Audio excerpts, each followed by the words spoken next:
The story of the kings and queens of England is more surprising than you might think.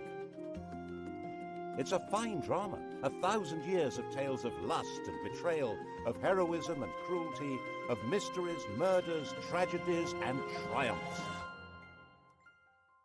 And all these figure in the story I'm telling now, the story of the Tudors.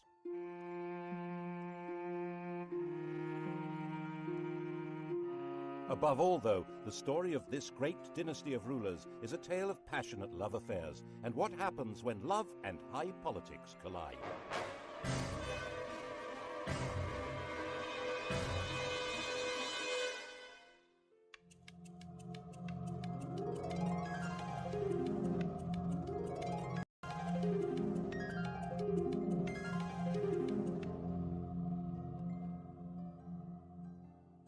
The story begins with Owen Tudor, a hugely ambitious and very handsome young man. His father was an outlaw hiding out in the Welsh hills, but Owen managed to get employed as a servant in the household of the infant Henry VI. Now, this household was run by Henry's mother, Queen Katherine de Valois, a very sexy widow, who fell for Owen completely. There's no record that they ever got married, but they did have 5 children. When Catherine died in 1437, Henry VI was still only 13, and the barons who ran the kingdom in his name put Owen in prison. But when Henry came of age, he brought his stepfather, Owen Tudor, back to court and gave earldoms to his stepbrothers, Edmund and Jasper Tudor. Owen ensured Edmund's marriage to a girl from Henry's family.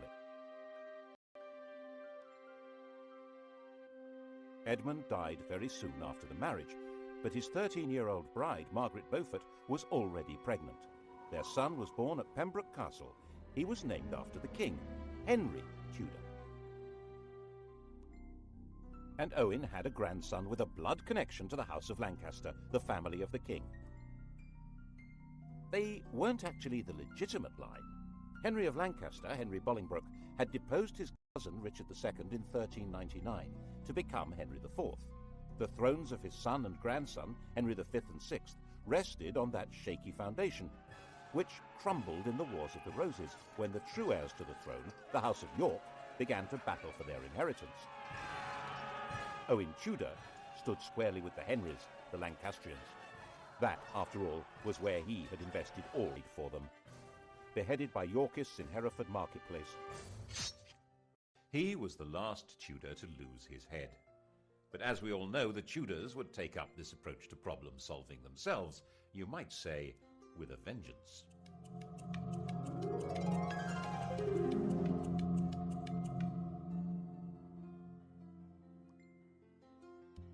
Edward of York seized the throne, Edward IV, and Owen's 4-year-old grandson, Henry Tudor, began what would be decades of living on the run or as a refugee. 3 years later, King Edward did something that would eventually give Henry Tudor everything Owen had wished for. He fell in love, and that began a chain of events which altered all England's history. When Edward was about 20, he was waylaid by an attractive widow of about 25 who was trying to recover her late husband's property. Edward, 6'3" tall and really very good-looking, wanted to help, and he became besotted. It seems she persuaded him to secretly enter into a contract to marry her. Her name was Eleanor Butler.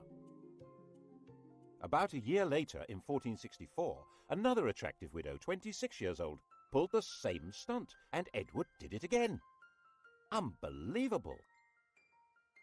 This time the lady was called Elizabeth Woodville, and this time it wasn't just a contract to marry, it was a full marriage to a commoner.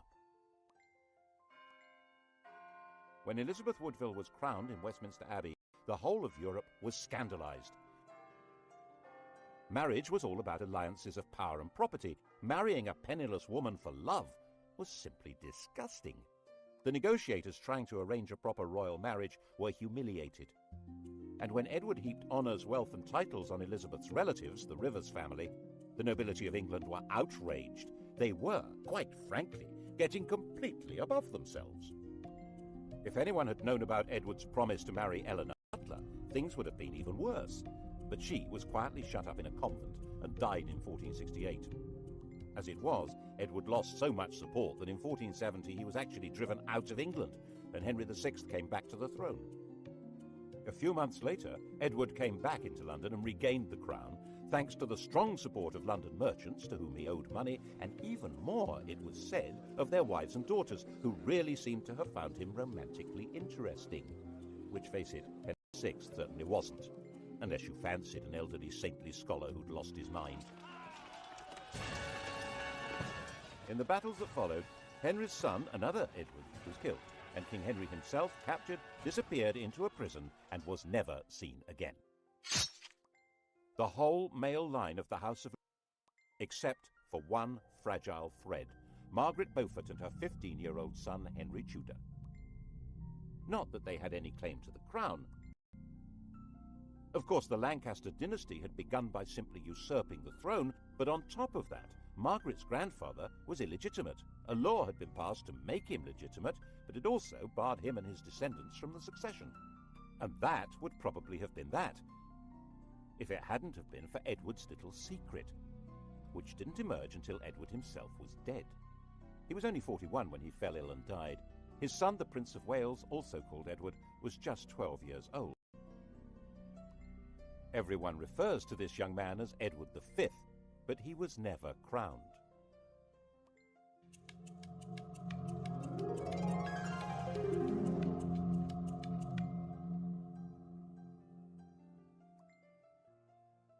The dead king's will was clear. Prince Edward would be his successor, of course, but he would be in the care of a guardian and protector of the kingdom. That person was Edward IV's brother, Richard, Duke of Gloucester. We all know him as the most evil king in English history, the warped and twisted Richard III.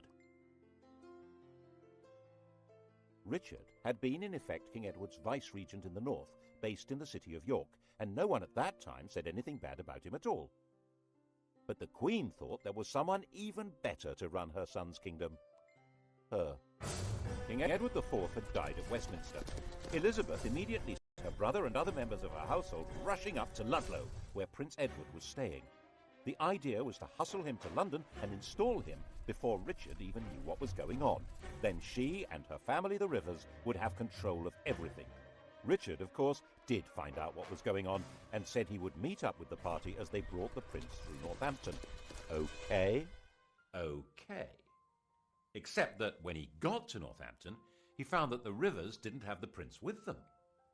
Alarmed, Richard took them prisoner and found their baggage stuffed with arms and armour. There was plainly an attempt being made at a coup.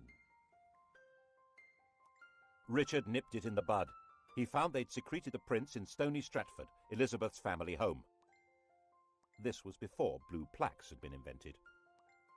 Richard escorted the prince to London and installed him in the Tower of London while he set about organising the coronation. And then came the bombshell. The dead king's contract to marry Eleanor Butler had been made in front of a priest, who now decided it was time to speak. Oops! If Edward really had been betrothed to Eleanor, his marriage to Elizabeth Woodville was bigamy, and was this true? This man, Robert Stillington, was no ordinary priest. Edward had promoted him and trusted him, making him a bishop and keeper of the Privy Seal and then Chancellor of England.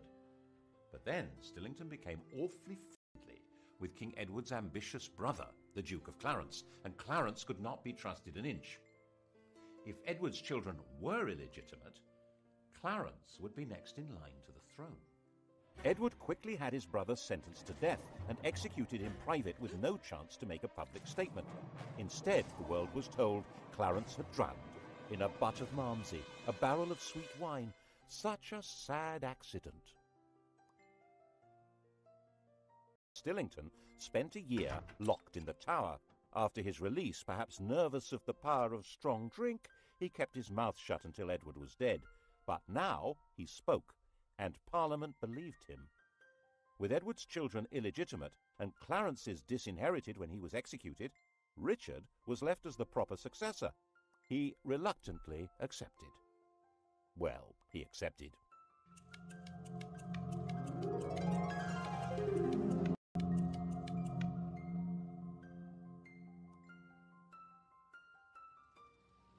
and the Tower of London changed from the Prince of Wales's palace into his prison. He shared it with his brother. Neither was ever seen again. Did Richard have them killed? No one knows, but later the evidence was going to be shaped as far as possible to make him guilty.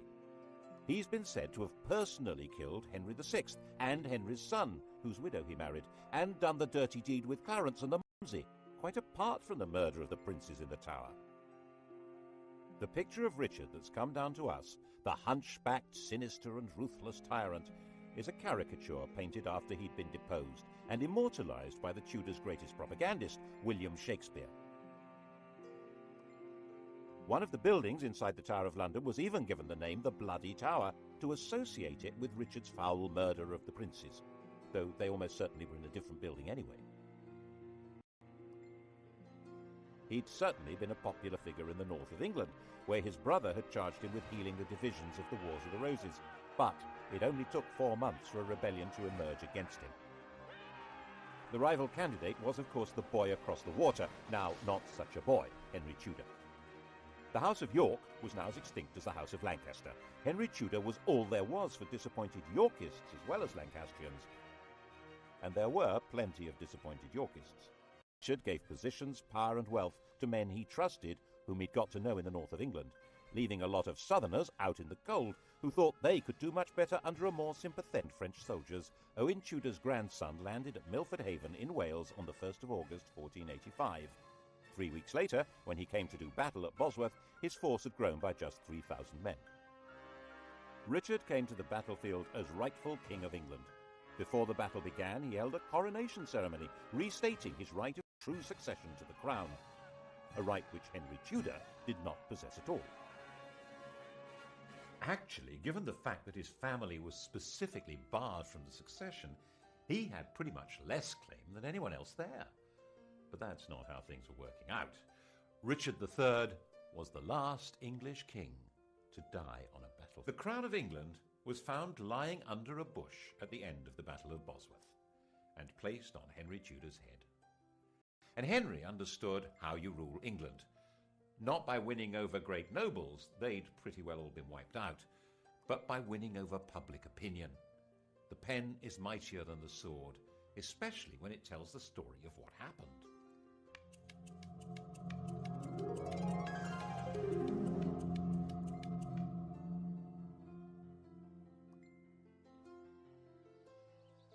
Firstly, he must not be accused of killing a king, so Richard III was not king on the day of the Battle of Bosworth.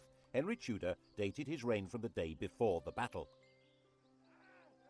It was Richard who'd been fighting against a king, not Henry. Henry was king. It was Richard who was the traitor. Got that? Secondly, he must deal with the question of his legitimacy as a ruler, so he married Edward IV's daughter. She was the legitimate line of descent from William the Conqueror, a true Plantagenet. Their son, when they had one, would be the legitimate heir by every possible standard. Well, so long as Edward IV's daughter was legitimate, so that had to be dealt with. All documents relating to the business of Edward's marriage to Elizabeth Woodville being invalid were destroyed. All documents relating to the illegitimacy of their children were destroyed, including the Act of Parliament that had spelt out why Richard should be king. These orders were carried out so efficiently that only one copy of the Act has ever been found. That's how we know about it.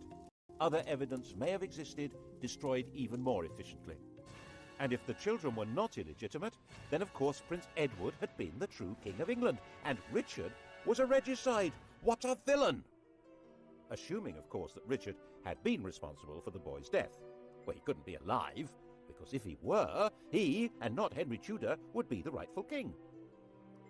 There are some nasty people who suspect that if the princes in the Tower were still alive before the Battle of Bosworth, Henry would have disappeared them. Richard III, destroy him, it did the world a favour. Of course, the consolidation of power was not only a matter of creating favourable propaganda, it also involved getting rid of a few people. Clarence, for example, the Malmsey drowner, had a young son, the Earl of Warwick, a nephew of both Edward IV and Richard III. He had been barred from the succession, but so had the man now on the throne, so there was no security in that. He went straight into prison in the Tower of London. But then a priest in Ireland suddenly produced a 10-year-old boy who he said was the rescued Earl. The boy looked right, spoke right, had all the right manners. He was solemnly crowned in Dublin Cathedral as Edward VI, and a force of Irish supporters backed by Flemish troops then landed in the north of England. They were supported by the Earl of Lincoln, John de la Pole, who was also a nephew of Edward IV and Richard III. He was their sister's son. In fact, Richard III, who had no children, had designated John as heir to the throne. John knew perfectly well that the child was an impostor called Lambert Simnel, who had been carefully trained for the project. The rebels had obviously assumed that Henry had killed the Earl of Warwick, so wouldn't be able to prove that Simnel was an impostor. They were wrong. The prisoner, still alive, was put on public display, and the rebels were crushed.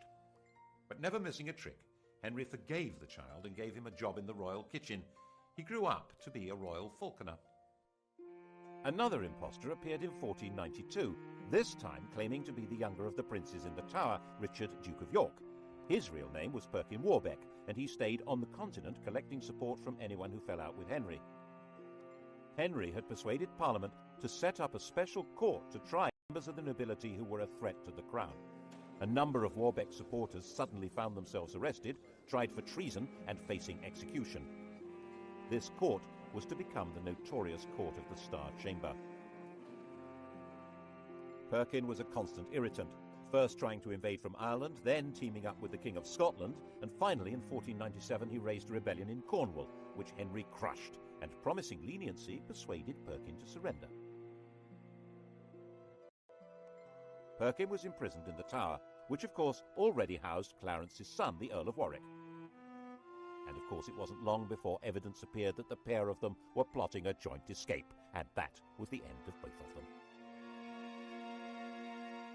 There was one other person with a claim to the throne, Henry Tudor's mother, Margaret. In fact, whatever claim he had, she must have a better one, but no woman had ever ruled England in her own right. And Henry needed a son. This child of the blood royal was to be linked not just to the Plantagenets, but to patriotic English legends. But Arthur died in 1502, leaving his younger brother Henry as the Tudor heir. And in 1509, when the 52-year-old king died, Henry VIII succeeded to the throne.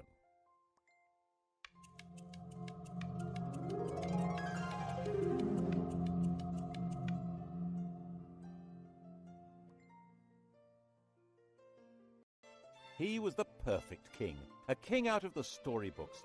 He was 17 years old, extremely well educated, extremely good-looking, with polished manners and the style and physique of an athlete. He also had an unchallengeable claim to the crown, and to secure the succession, Henry VIII married the woman to whom he'd been betrothed for 7 years, Catherine of Aragon, his dead brother's widow. The Spanish worried that this was against church rules, and so the Pope granted a dispensation. In fact, this was all rubbish. While the Bible specifically forbids a man from sleeping with his brother's wife, it actually insists that he must marry his brother's widow. Anyhow, 2 years later, Catherine gave birth to a son, but the infant soon died. So did the next. In fact, the marriage only produced one child that lived, a girl called Mary. Henry was effectively all-powerful. There were no great barons anymore in England, and his father had left a well-stocked treasury. Parliament consisted to a large extent of men who depended one way or another on royal favour, and the countryside was controlled by justices of the peace who served the government. You can see the change in the very nature of power from the home of Henry's Chancellor. 50 years earlier, Edward IV's Chancellor had been a Neville, the son of the Earl of Salisbury. In those days, an Englishman's home had been his castle. Middleton Castle, actually. It was his father's home, and that great lord had also been Chancellor. Independently powerful men, based in a mighty fortified palace. But under the Tudors, the great power of the Nevilles had been broken. Middleton Castle was in the hands of the king. When Henry VIII's Chancellor Wolsey built himself a home, it certainly wasn't a castle. It was this magnificent palace, Hampton Court. Glass windows instead of arrow slits and chimneys instead of crenellations. No one needed a fortified house under the protection of a great king, and it was all at Henry's pleasure. If Wolsey didn't deliver what the king wanted, he was entirely dispensable. And that, of course, is what happened.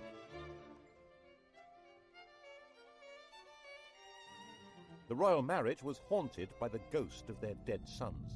By the end of the 1520s, Catherine was in her late 40s, had stopped getting pregnant, and there was still no male heir, just a daughter. And England had never been ruled by a... Then he would be free to take a younger bride and make a baby boy. The bride in question, Boleyn, was already well installed in Henry's life. Henry, who'd already enjoyed her sister as his mistress, had wooed Anne with enthusiasm. He married her in 1533. Her coronation didn't seem to impress Londoners. Their entwined initials on the banners produced shouts of, "Ha ha!" She was visibly pregnant and gave birth to a child. Drat! Another girl. She was named Elizabeth, and little Mary was declared illegitimate.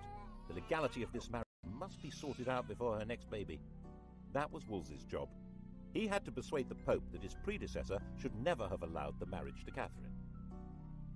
Henry fancied himself as a theologian. He'd written an attack on Luther, which became a bestseller, and the Pope had declared him a defender of the faith. A proud boast which he stuck on the coinage and has remained there ever since. Every English monarch is fid deaf. So he told Wolsey exactly how the argument should be put to the Pope. Wolsey could probably have swung it if he'd been left alone. As it was, he failed and lost his job. And the Pope had also failed. So Henry, the defender of the faith, filed the Pope. To achieve this drastic act, having himself legally declared the supreme head of the Church in England, required an extraordinary shift in power. He had to find a way of giving the nation a voice so that it could say what he wanted. That way was through Parliament. The Church's wealth and power was hugely unpopular. The notion of no longer paying church taxes to Rome was really very cheery. But it wasn't as simple as that. Some people believed that the Pope really did represent divine authority. And for many others, there was a fear that the Pope might excommunicate their customers on the continent if they continued trading with them. With the effective help of a new chief minister, Thomas Cromwell, and a new Archbishop of Canterbury, Thomas Cranmer, Parliament passed the necessary acts. By the end of 1534, the King of England had become legally the total, overall, supreme ruler of the whole shebang. Once Henry VIII had become head of the Church in England, he was a new kind of king. One immediate consequence of the new order was that he had control of the fabulous wealth of the English Church. It wasn't just the Pope who got the sack. He closed down all the monasteries and nunneries. There weren't all that many people in them, less than 10,000 over the whole country, but there may have been 10 times that number dependent on them. And in areas such as Lincolnshire and Northumberland, there was armed rebellion. One of the rebel leaders was John Neville from that great old family of barons, but the Nevilles were no threat to the modern crown. The rebellions were crushed. And monastic lands were to turn themselves into grateful country gentry who would loyally support the crown. The old struggle for power between the papacy and the monarchy had now been decisively settled. Becket, the 12th century archbishop whose defence of church power had led to his martyrdom, had been the most popular saint in England. Henry ordered Becket to be declared no saint, to be tried and convicted of treason, and for his bones to be burned and the dust scattered in the air. Who's in charge now, eh?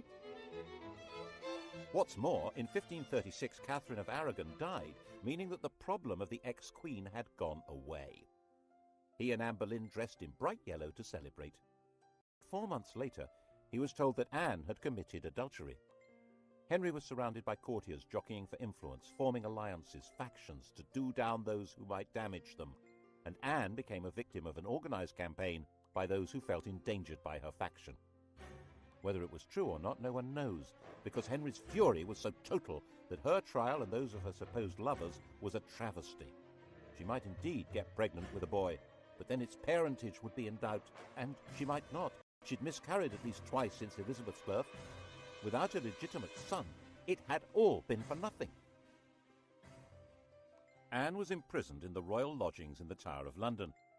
Henry had extended them before their coronation, and now she was occupying them for the first time. Not as his wife, but as his prisoner. After 18 days, she was beheaded, and Henry married Jane Seymour.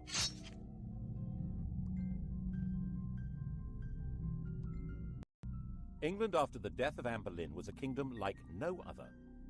Henry ruled in England as head of the church as well as king, like some pagan priest-king. He was the judge of heresy as well as crime. He held the keys to heaven as well as to earthly promotion. That chap in the Vatican was now just referred to as the Bishop of Rome. To even think the wrong thoughts in this kingdom could be treason. That was how the new Chancellor, Thomas More, found himself imprisoned in the bell tower of the Tower of London. Not for what he did, or even what he said, but for thinking that the king should not be head of the church. He was publicly executed on Tower Hill. Henry was terrifying, magnificent, generous, dangerous, and in most people's eyes, the best king England had seen in a very long time. And Jane had a son, Edward. Sadly, she died in childbirth, but the throne was safe.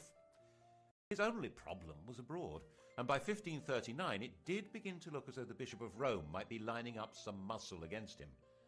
But there were now well-established and powerful Protestant princes in Germany, and on the fine old principle that my enemy's cleaves for a wife. The defender of the faith, intellectual scourge of the Lutherans, had married one.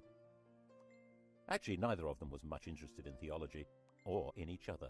Henry, now fat, with an ulcerating leg and a vicious temper, his 23-year-old wife was plain, smelly, and lacking in all the graces. He called her a Flanders mare, and they both quickly agreed the marriage was a terrible mistake. Fortunately, it was soon discovered that she had a pre-contract of marriage with someone else, and so there never had been a valid marriage to Henry. The only casualty was Thomas Cromwell, who'd set the whole thing up, and who now went to the block.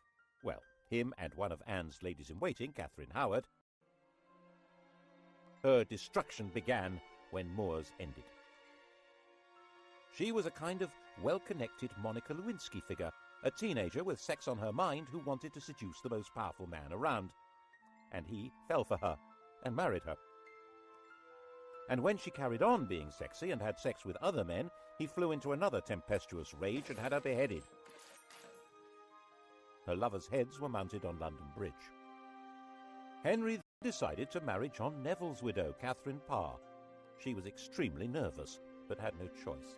She worked hard at trying to keep Henry's temper in check, moderating his ferocity towards people he thought were traitors or heretics, and persuading him to acknowledge Mary and Elizabeth as his legitimate children. His death, 4 years later in 1547, was obviously a huge relief.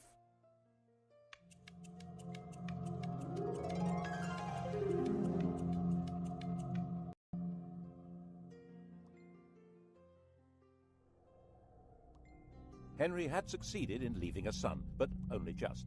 Jane's son, Edward VI, 9 years old, was a sickly child. He was educated as a Renaissance prince, a humanist, and as a Protestant, far more so than his father. He was only a child, and government was in the hands of a council, but in a world of royal tyranny, this... So John had been talking things over with his Royal Little Highness, and they cooked up this bizarre proposal to hand the throne to John Dudley's daughter-in-law, the 15-year-old Jane Grey.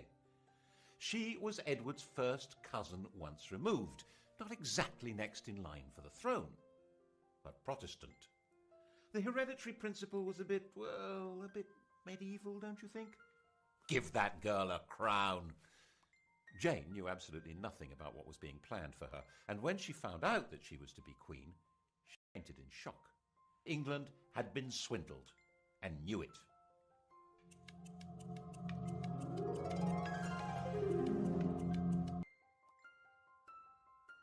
Jane came to London as queen, but was she? Everyone's eyes turned to Mary. Throughout all that had happened since Henry had disowned her, Mary had very publicly maintained her Catholic faith and the public celebration of the Mass. She'd become a symbol of resistance to tyranny, and whenever she appeared in public, she was mobbed and cheered. And now, Mary announced that she was the proper heir to the throne, and she was going from her home in Framlington in Surrey to be crowned in London. The journey was a procession through villages and towns filled with cheering crowds. She entered London to the greatest street party the city had ever seen. The dancing, drinking, and bell-ringing went on all night. After just 9 days as the first woman to rule England, Jane was placed under arrest by her own father, who was supposed to be her chief defender. She was imprisoned, and Mary felt obliged in the end to have Jane executed. It didn't help that her father joined a rebellion against Mary. But by then, 6 months after her triumph, many people were ready to rebel against Mary. The defiant woman who'd stood against tyranny was now on the tyrant's throne. The English didn't actually like the papacy, but Mary did. The English didn't like Spain, but Mary did. She married its king, Philip II. And the English didn't like being forced to subscribe to religious beliefs on pain of death. Mary had 277 people burned alive because of their religious opinions. Bloody Mary. Unable to have children, a bitter invalid, England's second queen died in 1558, 42 years old, the most detested ruler in all England's history. There were celebrations almost as fervent as had greeted her arrival 5 years before.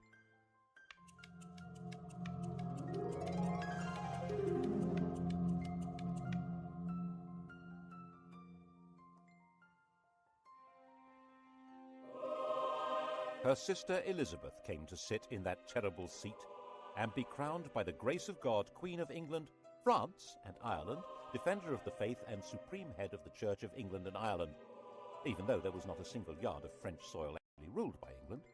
Calais, England's last little piece of France, had been lost just before Mary's death. England had become an island, and its queen would have to be an island too. She couldn't marry because that would create a king who would be either a foreigner like Philip or an opportunist courtier who'd come trailing faction and enemies in his wake. She would be both queen and king, the virgin queen ruling from a tyrant's throne over a people whose support was essential. Monarchy in England was a paradox, and Elizabeth's solution to the paradox was wholly bizarre. Male successors. That had not materialized, and now Elizabeth would choose to have no child at all. How would the crown survive? Elizabeth succeeded to the throne when she was 25 years old. By that age, women were generally married with children, but Elizabeth had never had any intention of doing that. Her father had killed her mother. His behavior towards his other wives had been equally dreadful. At 14, Elizabeth had announced that she would never marry. In fact, her survival through Mary's reign had depended on her being free of any association with anyone else. The slightest hint of her involvement with other people could have made her seem to be connected with plots against Mary and would have led to her execution.